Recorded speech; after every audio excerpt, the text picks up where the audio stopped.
우리 같이 인사합시다. 사랑합니다. 축복합니다. 감사합니다. 감사합니다. 아브라함 메슬로우가 이런 얘기했죠. 사람에게 몇 가지 기본적인 욕구가 있는데 그 중에 하나가 인정받고 싶은 욕구라고 합니다. 사람 누구에게나 인정받고 싶은 욕구가 있습니다. 그래서 인정받아야 행복합니다. 좋은 것, 좋은 명품, 소유하고 싶은 그 마음도 어쩌면 그것을 통해서 인정받고 싶은 마음이 있기 때문이 아닐까 생각합니다. 사람은 칭찬받을 때, 인정받을 때 행복하고 또 삶의 보람을 느낍니다. 사람에게 인정받는 것이 이렇게 기쁘고 행복한 일이라면 하나님에게 인정받는다는 것 얼마나 영광스럽고 복된 일이 되겠습니까? 성경에 있는 말씀들을 보면 하나님에게 인정받은 사람들이 나옵니다. 에녹은 300년 동안 하나님과 동행한 사람이었다. 노아는 의인으로 인정받아 홍수 때 구원받는 사람이었습니다. 아브라함은 독자 이삭을 바치라는 그 시험을 통과하고 믿음의 조상, 그래서 거기에 근원이 되는 놀라운 축복도 받았습니다. 모세는 온유한 자로 인정받았고 다윗은 하나님 마음에 합한 자로 인정받았습니다. 신약 성경을 보면 세례 요한은 예수님에게 여자가 낳은 자 중 가장 큰 자다라는 칭찬을 받았고 오늘 본문의 말씀을 보면 이 이방인 백부장에게 예수님께서는 이스라엘 중에서도 이만한 믿음을 보지 못했다고 그의 믿음을 크게 칭찬해 주셨습니다. 칭찬받은 믿음, 그 믿음이 어떤 믿음이었는지 함께 나누면서 하나님의 은혜를 얻기를 소망합니다. 오늘 본문의 주인공은 백부장입니다. 그는 이방인입니다. 유대인의 눈으로 보면 이방인은 하나님의 언약과 축복으로부터 멀리 떨어져 있는 사람입니다. 또 이방인의 눈으로 본 유대인들은 유대 민족주의 의식이 너무 강한 그런 사람들이었을 겁니다. 그런데 이 백부장의 눈에 비춰진 예수님의 모습은 좀 남다른 모습이었습니다. 예수님이 주로 활동하신 곳이 갈릴리였는데 갈릴리는 헤롯 왕이 다스리고 있는 지역이었습니다. 그런데 헤롯은 로마의 군대를 통해 그 지역의 치안을 유지하고 있었기 때문에 이 백부장은 아마도 이렇게 헤롯을 도와 그 지역의 치안을 담당하고 있을 그런 사람이었을 것으로 생각해 볼 수 있습니다. 많은 사람이 예수님을 따랐기 때문에 예수님의 가르치심과 예수님의 행하심이 어떤 것이었는지 이 백부장은 주의 깊게 예수님을 살펴보았을 겁니다. 백부장은 예수님이 사람들에게 무엇을 설교하는지, 얼마나 많은 일들을 이루었는지, 얼마나 많은 기적과 능력을 행했는지를 아마 간접적으로 듣고 보았을 것입니다. 예수님에 대한 이야기, 많은 이야기들을 듣고 내려진 결론은 백부장은 결국 예수님은 메시아이시다라는 결론을 내리게 됩니다. 치안을 담당하고 있는 로마의 백부장이 예수님을 찾아간다는 것 결코 쉬운 일 아니었겠지만 그는 중풍으로 고생하고 있는 하인을 생각하고 그 문제를 가지고 예수님을 찾았습니다. 참 놀라운 성경의 기록입니다. 이방인이 백부장이 예수님을 찾았다는 것이 놀랍고 또 하나 자기 문제로 예수님을 찾아온 것도 아니고 병으로 고생하는 자기 하인을 위해 예수님을 찾았다는 것이 또한 놀랍습니다. 우리는 여기서 백부장의 믿음뿐만 아니라 그의 인간 성품, 인간의 됨됨이를 살펴볼 수 있습니다. 백부장의 지위라는 그 자리에 있으면서도 자기의 하인의 문제로 예수님에게 나아가 간청했다는 것, 그가 얼마나 사람을 사랑하는 사람이었는지를 볼 수 있게 되는 거죠. 당시 사회에서 노예는 사람 대접을, 인간 존중을 받지 못했습니다. 필요에 의해 사고 팔리는 재산의 일부였을 뿐입니다. 하인이 중풍에 걸렸습니다. 몸에 마비가 왔습니다. 아무 일도 할 수 없는 사람이 되었습니다. 그 주인에게 도움이 되지 못하는 겁니다. 그러니 이 병든 사람, 이 병으로도 괴롭고 또 자신이 더 이상 쓸모없는 사람이 되었다는 것 때문에 많이 괴롭습니다. 백부장에게 버림받을까 더 두렵습니다. 백부장에게 버림받는다면 그 병든 몸 이끌고 어디 가서 어떻게 살아갈 수 있겠습니까? 그런데 이 백부장은 그 병든 하인으로 그렇게 천한 사람으로 취급하지 아니하고 노예가 아닌 인간으로 대접해 주는 겁니다. 동일한 내용들이 또 누가복음에도 나오는데 누가복음에 있는 말씀을 보면 백부장은 이 종을 사랑하고 아꼈다 이렇게 말합니다. 사랑하는 종이 중풍에 걸렸다고 말이죠. 그러니 백부장 지위가 있는 자리에 있었지만 그는 자기 밑에 있는 사람들을 아끼고 사랑하는 사람이었던 것을 볼 수 있습니다. 병들었다고 더 이상 쓸모없다고 내어버리는 것 아니라 예수님 찾아가 그의 아픔과 질병을 치료해 주려 했던 선한 마음을 가지고 있었던 사람이었다는 것 우리가 살펴볼 수 있습니다. 자신의 문제나 또 자기 자녀의 문제로 이렇게 예수님을 찾았다면 우리 충분히 이해할 수 있겠지만 하인의 문제로 예수님을 찾는다는 것 결코 쉬운 일 아니었을 겁니다. 꼭 그럴 필요가 없기 때문이죠. 하지만 그는 자신의 하인의 문제를 가지고 예수님을 찾았습니다. 그리고 예수님에게 간청합니다.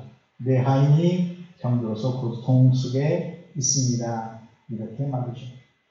예수님께서는 그 백부장에게 이렇게 말씀합니다. 그러면 그 집에 가서 너의 집에 가서 고쳐주겠다. 내가 가서 고쳐주리라. 백부장의 집으로 가자고 말합니다. 사실 어떻게 생각해 보면 이방인인 백부장이 상식을 깨고 예수님 앞에 나와 자신의 병든 노예를 고쳐달라는 것도 또 상식적으로 참 우리가 상상하기 어려운 일이고 또 예수님께서도 상식을 깨고 이방인의 집에 가서 고쳐주겠다 하는 것도 상식을 깨는 그런 행동입니다. 왜냐하면 유대인들은 이방인의 집에 방문하지 않기 때문입니다. 예수님께서는 자기 병든 하인을 고쳐달라 하는 이 백부장의 간청에 기꺼이 그러면 내가 너희 집에 가서 고쳐주겠다고 말합니다. 유대인들은 이방인의 집에 가지 않지만 당신이 그 요청한다면 내가 그 금기를 깨고 이방인의 집에 가서라도 당신의 집에 가서라도 당신의 병든 하인을 고쳐주겠다는 겁니다. 병들어 신음하는 그 병든 하인을 불쌍히 여기는 백부장이나 그 백부장의 요청을 기꺼이 응하여 이방인의 집에 들어가서라도 그 요구를 그 병든 사람을 고쳐주겠다는 예수님이나 두 분 다 사람을 사랑하는 그 마음이 가득한 것을 볼 수가 있습니다. 예수님이 가서 고쳐주겠다 이 말씀하셨는데 이 말씀에 대한 백부장의 반응이 놀랍습니다. 뭐라 말합니까? 자기 집에 들어오는 것을 감당할 수 없다고 말합니다. 사회적 지위가 높은 사람이 우리 집을 찾는다면 아마도 많이 부담스럽겠지만 그것을 영광으로 여길 겁니다. 헤롯이, 당시 왕이었던 헤롯이 이 백부장의 집을 방문한다고 하면 백부장 분명 부담스럽겠지만 그것을 영광으로 여겼을 겁니다. 그런데 이 백부장, 예수님이 자기 집에 오는 것을 감당할 수 없다고 합니다. 그러면서 하는 말이 말씀으로만 하십시오 라는 겁니다. 말씀만 하시면 내 하인이 낫습니다. 그가 고백하는 내용을 보면 나도 남의 수하에 있는 사람이고 내 아래에도 군사가 있습니다. 그 군인에게 이것을 하라 하면 하고 저것을 하라 하면 합니다. 어떤 사람에게 어떤 군인에게 이리로 오라 하면 오고 또 그 군인에게 저리로 가라 하면 갑니다. 내 종에게 이것을 하라 하면 그들은 이것을 합니다. 그는 군인입니다. 우리 아는 것처럼 군인은 명령으로 사는 사람입니다. 상관이 명령을 하면 그 부하들은 상관의 말대로 움직여지는 겁니다. 군대에서 상관의 명령은 거의 절대적이라 하지 않습니까? 전쟁터에서 상관이 진격하라 하면 진격하는 거고, 후퇴하라 하면 후퇴하는 겁니다. 상관이 부하를 움직이는 거지, 부하가 상관을 움직이는 것 아닙니다. 부하가 상관을 오라 가라 그리 하는 건데 상상할 수 없는 군대입니다. 백부장은 로마의 100명의 군사를 거느리고 있는 장교입니다. 그는 자기 위의 상관인 헤롯의 명령에 절대 복종하는 자입니다. 헤롯이 오라 하면 가야 할 것이고, 헤롯이 하라 하면 해야 할 것입니다. 하지만 자기가 왕인 상관인 헤롯에게 무엇을 하라, 무엇을 오라 이리 말할 수 없다는 것이죠. 자기 상관을 오라 가라 할 수 없는 것처럼 예수님을 오라 가라 할 수 없다는 겁니다. 오는 것이나 가는 것은 자신이어야지 예수님이 되어서는 안 된다는 말입니다. 예수님이 내가 고쳐주겠으니 중풍병자를 데리고 오라 하면 중풍병자를 데리고 올 수는 있겠지만 예수님이 직접 중풍병자에게 가게 하실 수는 없다는 겁니다. 예수님 말씀만 하십시오. 명령만 내리십시오. 그러면 하인이 나을 것입니다. 이 백부장이 예수님을 향해서 하시는 말씀이 이렇습니다. 6절에도 보면 주여 내 하인이 중풍병으로 집에 누워 몹시 괴로워합니다. 예수님을 주여라고 표현하죠. 또 8절에도 보면 백부장이 대답하여 이르되 주여 내 집에 들어오심을 나는 감당하지 못하겠사오니 예수님을 주님이라고 그렇게 표현하고 있습니다. 백부장에게 주님은 헤롯입니다. 자신이 섬기는 사람은 헤롯인 거죠. 그는 헤롯을 보호하고 지키기 위해 존재하는 자입니다. 그런데 지금 이 백부장은 예수님을 주님이라고 부르고 있습니다. 자신은 예수님의 권위 아래 있는 자이다 이런 뜻 아닙니다. 자신이 백부장이지만 자신은 예수님 그 권위 아래, 그 권세 아래 있는 자입니다. 자신의 하인의 몹쓸 이 중풍병도 예수님의 권위 아래 있다 이 말입니다. 예수님이 말씀하시면 내가 움직이듯이, 예수님이 말씀하시면 내가 행동해야 하듯이, 예수님이 말씀하시면 내 하인의 중풍병도 예수님 권위 아래에 있어서 그 병도 고침받을 수 있다는 말입니다. 예수님이 말씀하시면 말씀하신 대로 일들이 이루어진다는 것이죠. 귀신에게 나가라 하면 귀신은 나갈 것이고, 풍랑과 파도를 향해 잠잠하라 하면 그 풍랑과 파도도 잠잠해지는 거죠. 예수님이 말씀하시면 말씀하신 대로 됩니다 라고 백부장은 놀랍게 예수님에게 자신의 믿음을 고백합니다. 우리 아는 것처럼 백부장은 예수님을 한 번도 본 적이 없을 수 있습니다. 예수님의 설교를 직접 듣지 못할 수도 있습니다. 그럼에도 불구하고 그는 간접적으로 예수님에 대한 많은 이야기와 정보를 들었겠지만 내려진 결론은 예수님은 메시아이시다. 예수님의 가르침을 들어보고 예수님의 하신 이적을 보니 예수님은 유대인들이 말하는 그 메시아가 분명하다. 그래서 예수님 앞에 나와 예수님의 메시아 되심을 인정하는 겁니다. 당신이 왕이라면, 당신이 메시아 왕이시라면 내가 왕인 당신은 어떻게 오라 가라 할 수 있겠습니까? 내가 움직여야지. 내가 어떻게 예수님을 왕이신 그분을 오라 가라 할 수 있겠습니까? 이 고백이 바로 백부장의 고백이었던 것이죠. 예수님께서는 이 고백을 칭찬하십니다. 이스라엘 중에 아무에게서도 이만한 믿음을 만나지 못했다고 말씀하십니다. 그 지역에 많은 유대인들이 살고 있습니다. 이 지역이 어디라 말하고 있냐면 가버나움이라고 합니다. 가버나움은 예수님의 제2의 고향입니다. 그래서 가버나움 사람들은 예수님을 잘 알고 있었습니다. 성장 배경이 어떤지 너무나 잘 알고 있습니다. 하지만 그들은 예수님을 선지자로도 인정하지 않았습니다. 그렇게 많은 이적과 능력을 가버나움에서 행하셨습니다. 하지만 가버나움 사람들의 생각은 조금도 바뀌지 않았습니다. 예수님을 단지 나사렛 몫으로만 이해하고 생각했습니다. 마태복음 11장 23절에 있는 말씀 보면 예수님께서 이렇게 탄식하십니다. 가버나움아, 내가 하늘에까지 높아지겠느냐? 음부에까지 낮아지리라. 내게서 행한 모든 권능을 소돔에서 행하였더라면 그 성이 오늘날까지 있었으리라. 이렇게 말입니다. 소돔성을 변화시킬 만한 이적과 능력을 예수님 가버나움에서 행하셨지만 가버나움 사람들은 변하지 않았습니다. 예수님에 대한 믿음을 갖지 못했습니다.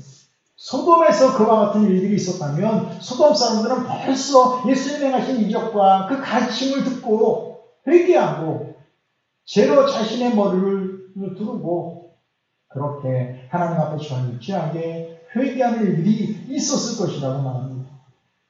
가버나움 사람들은 그 많은 이적과 그 많은 능력을 보고도 예수님의 많은 가르침들을 듣고도 조금도 변하지를 않았다는 말입니다. 그런데 이 가버나움에 있는 한 이방인 이 백부장은 예수님에 대한 믿음을 가지고 있습니다. 예수님의 권위를 인정하고 있습니다. 백부장이라는 이 세상의 권세가 메시아이신 그분 앞에 아무것도 아니라는 것을 그는 인정하게 되었습니다. 가버나움 사람들은 자신의 문제를 가지고 예수님 앞에 나오지 않았습니다. 자신의 삶에 많은 문제와 갈등, 질병과 고통, 살아가면서 메시아이신 그분에게 해결을 받아야 될 많은 문제들이 있었지만 그 문제를 가지고 나오려 하지 않았습니다. 하지만 이방인인 이 백부장은 자신의 문제도 아니고 자기 하인의 문제를 가지고라도 예수님 앞에 나아왔습니다. 그리고 예수님 앞에 고백합니다. 예수님에게 이 중풍의 질병, 마비시키는 이 병도 예수님의 손 안에 있다고 고백합니다. 말씀만으로도 이 중풍병이 치료될 수 있다고 고백하고 있습니다. 말씀만으로도 고침받을 수 있다. 여러분, 유대인들은 하나님의 이적과 능력이 나타나려면 하나님의 사람이 직접 찾아와 만져주거나 안수해 주어야 고침받을 수 있다고 생각을 했습니다. 그래서 유대인들은 예수님에게 늘 요청합니다. 오셔서 고쳐주십시오. 이렇게 말입니다.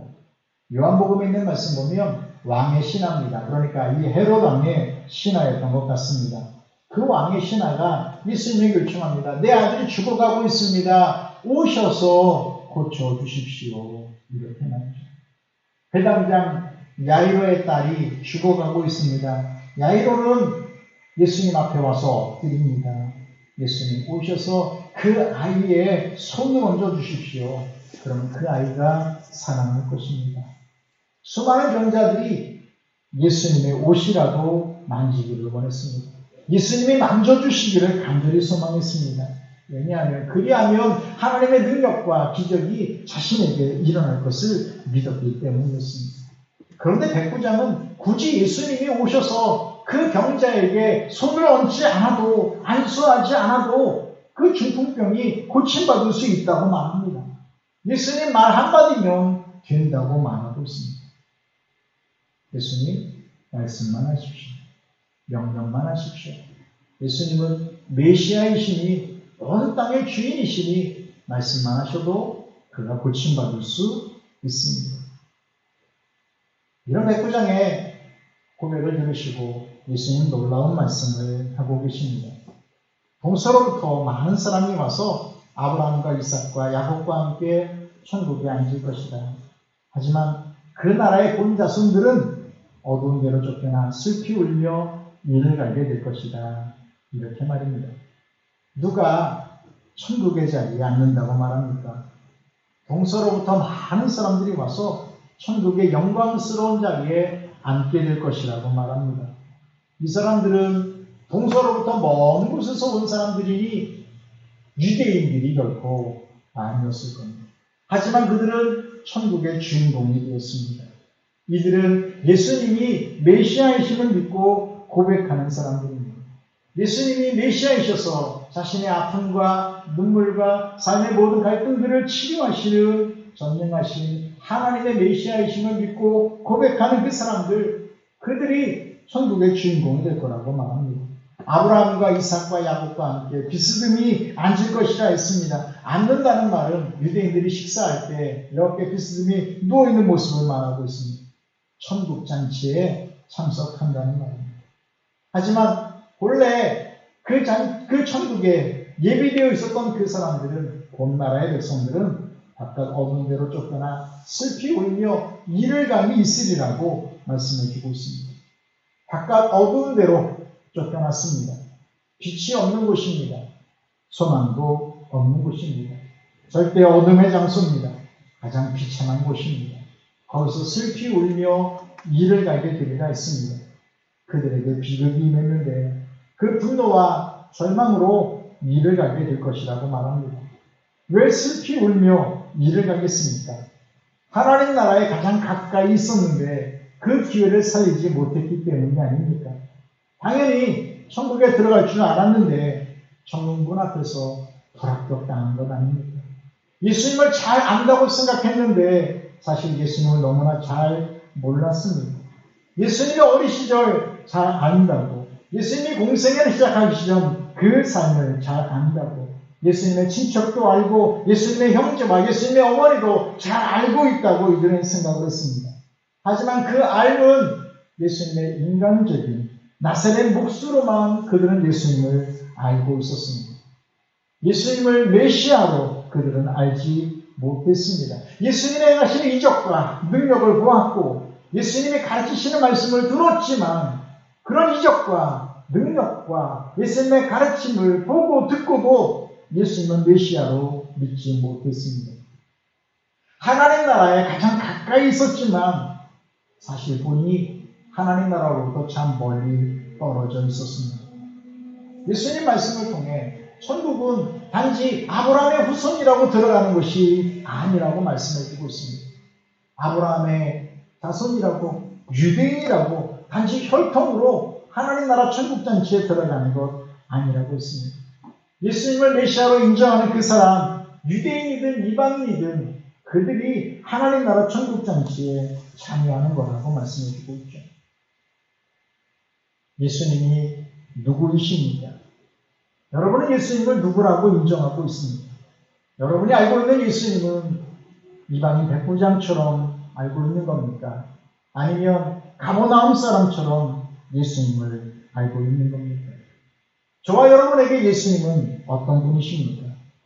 오늘 마태는 예수님은 우리의 메시아라고 증언해 주고 있습니다. 우리 인생의 모든 문제를 해결하시는 메시아이심을 증언하고 있습니다. 예수님 당시에 백부장도 예수님은 메시아라고 인정했다고, 예수님은 우리의 메시아이시라고 말씀해 주고 있는 겁니다. 예수님은, 메시아이신 우리 예수님은 유대인과 이방인을 차별하지 않으셨습니다. 유대인이라고 응답해 주시고 이방인이라고 그 문제를 외면하지 않으셨습니다. 유대인이든 이방인이든 그 문제를 가지고 예수님 앞에 오면 예수님께서 그 모든 문제를 다 해결해 주셨습니다. 누가 천국 잔치의 자리에 앉을 수 있는 겁니까? 백부장처럼 예수님 앞에 믿음으로 나오는 사람입니다. 백부장처럼 예수님을 메시아로 인정하는 사람입니다. 그 사람이 천국 잔치에 앉을 수 있다고 예수님 말씀하시는 겁니다. 예수님을 메시아로 인정한다면 예수님 앞에 우리의 삶의 문제를 가지고 올 수 있어야 하는 겁니다. 나는 예수님의 메시아이심을 믿어. 하지만 내 인생의 문제 예수님 앞에 가져갈 수는 없어. 만약 이렇다면 정말 예수님을 메시아로 인정하는 건지 우리의 믿음을 점검해 볼 필요가 있습니다. 예수님은 우리의 모든 문제를 해결해 주실 수 있는 능력의 메시아이신데 우리가 그분 앞에 우리의 문제를 가지고 가지 않는다. 우리 삶의 문제를 가지고 가지 않는다. 중풍병, 우리가 아는 것처럼 몸이 말이 되는 병입니다. 의지대로 몸이 움직여지지 않는 질병이 바로 중풍입니다. 우리의 삶이 우리의 뜻대로 움직여지지 않고 있음에도 불구하고 우리의 의지와 우리의 계획대로 모든 일들이 진행되고 있지 않음에도 불구하고 마치 내 삶이 중풍병 걸린 것처럼 내 의지대로 움직여지지 않음에도 불구하고 이것을 풀기 위해 메시아이신 예수님을 찾지 않는다면 우리 믿음을 점검해 봐야 할 겁니다. 제대로 걷지 못하고 제대로 말하지 못하고 몸에 마비가 와서 이런 고통과 아픔이 우리 가운데 있는데 이것을 능히 우리 예수님은 해결하실 수 있는 메시아인데 우리의 마귀의 문제를 풀어낼 수 있는 메시아이신데 그건 내가 알고 있는데 그분 앞에 내 문제를 가지고 가지 않는다. 그러면 가버나움 사람과 무엇이 다르겠습니까?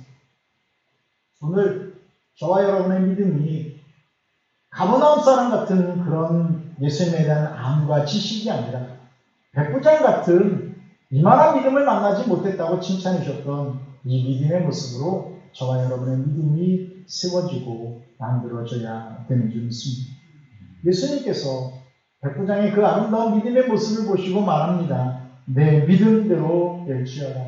내 믿음대로 될지어다. 이 말씀하시니 그 즉시 하인이 나았다 했습니다. 믿음대로 될지어다. 이렇게 말입니다. 예수님은 이방인의 간구에도 응답해 주셨습니다. 그래서 하인의 믿음이 아니라 그 중풍병 걸렸던 그 하인의 믿음이 아니라 그 문제를 가지고 온 백부장의 믿음을 보고 예수님께서 그 하인을 고쳐주셨습니다. 여러분, 성경은 중풍병 걸렸던 그 하인이 믿음이 있었는지 없었는지 말하고 있지 않습니다. 성경이 분명히 말하고 있는 것은 내가 믿음대로 될지어다. 누구의 믿음입니까? 하인의 믿음입니까? 아닙니다. 백부장의 믿음입니다. 백부장의 믿음으로 그의 하인의 중풍병이 고침받았다고 성경이 말하고 있습니다. 여러분, 누군가가 내 문제를 가지고 누군가가 내 삶의 중풍병 같은 내 삶을 마비시키는 이 문제를 가지고 누군가가 우리 주님 앞에 나아가 기도한다면 정말 우리는 행복한 사람입니다. 이렇게 기도해주는 부모가 있다면 행복한 사람입니다.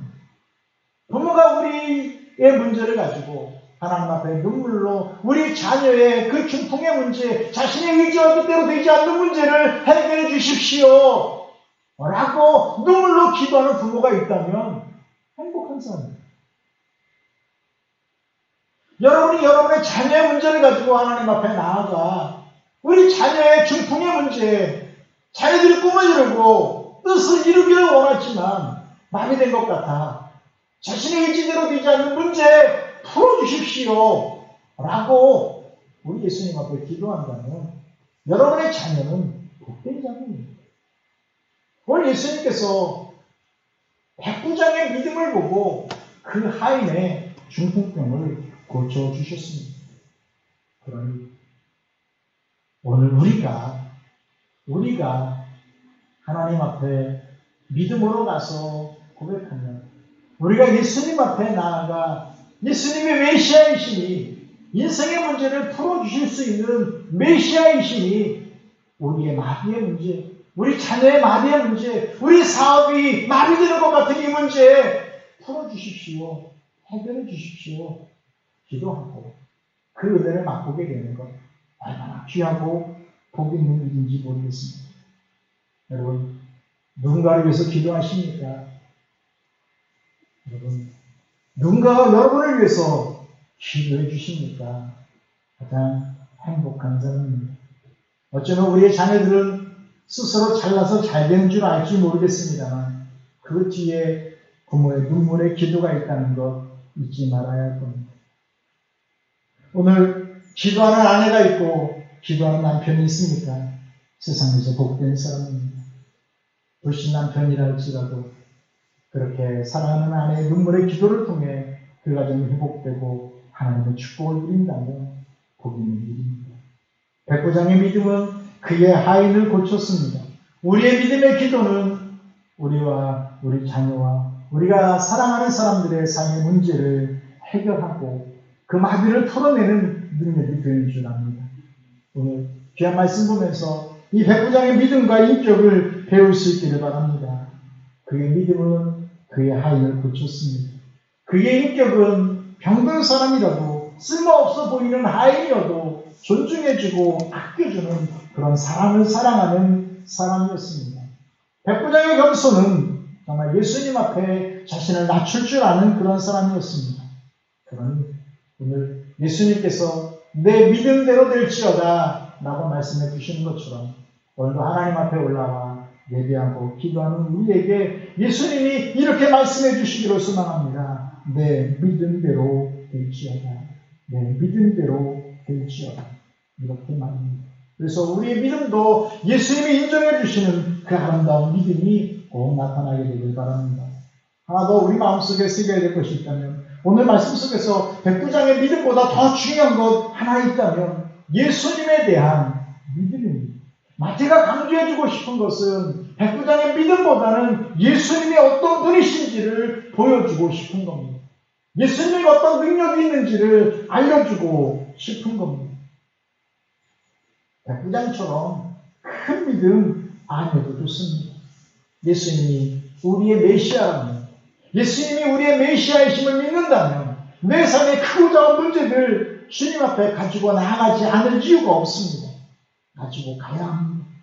가지고 가서 예수님 앞에 아뢰야 합니다. 하나님, 내 삶에, 내 살아있는 삶 현장에 이런 아픔이 있습니다. 이런 눈물이 있습니다. 이런 마비가 있습니다. 풀어주십시오. 그래서 오늘 예수님이 누구이신지 저와 여러분 모두 한 번 더 경험하게 되는 아름다운 은혜가 꼭 있게 되기를 소망합니다. 그래서 이 땅 살아가면서 예수님이 주시는 아름다운 은혜와 은총을 덧입고, 그리고 저 천국에서 아브라함과 이삭과 야곱과 함께 천국잔치의 그 식탁에, 그 영광에 참여할 수 있는 저와 여러분의 아름다운 믿음과 삶이 되기를 축복합니다. 그래서 이 한 주간도 메시아이신 예수님 앞에 우리 인생의 문제 내려놓고 해결받고 풀어지고 은총 없는 저와 여러분 꼭 되길 주님의 이름으로 축복합니다.